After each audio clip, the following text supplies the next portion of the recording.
My sister has always had a soft heart, soft as sweetbread. She cried for the old woman, despite everything. Maybe because of everything. I held her as she wept, her fingers scalded from holding the oven door shut. After the tears, she was quiet.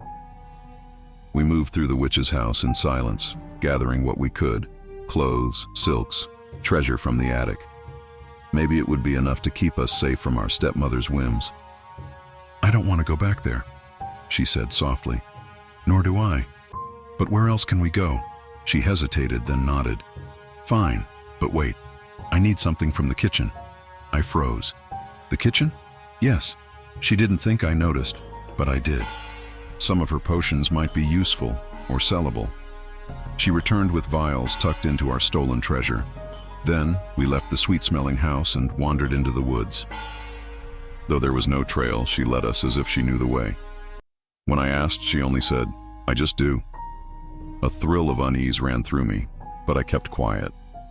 She was scared enough already.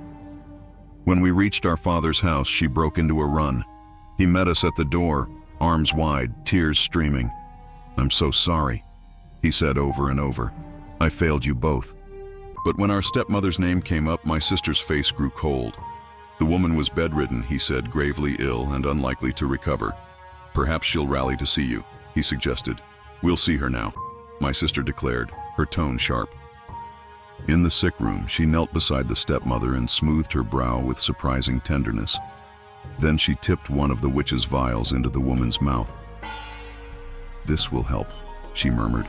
I almost stopped her, but something in her eyes froze me. The next day, our stepmother was awake, smiling as if nothing had ever happened. "What would you like for supper, my dears?" she asked. "Sweetbread," my sister said, her voice calm. "I'll make it. You should rest." I stared at her, but she only took my hand under the table, squeezing lightly. Her grip was ice. The cloying scent of baking filled the air, and soon we sat at the table, plates before us. Our stepmother beamed as she took the first bite, followed by our father. The first cough came quickly, then confusion turned to horror in their eyes. "You," our stepmother gasped, but her voice failed as blood painted her lips. Our father choked, his words faint and desperate.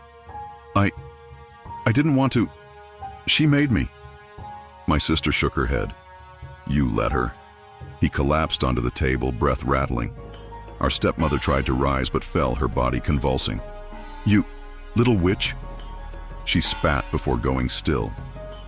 I buried my face in my sister's shoulder, trembling. She stroked my hair gently, waiting until the room was silent. Then she stood. "You're afraid," she said. "Yes." Her smile was soft, but her eyes were cold. "You don't need to be. I'll protect you." My sister has always had a soft heart, soft as poisoned sweetbread.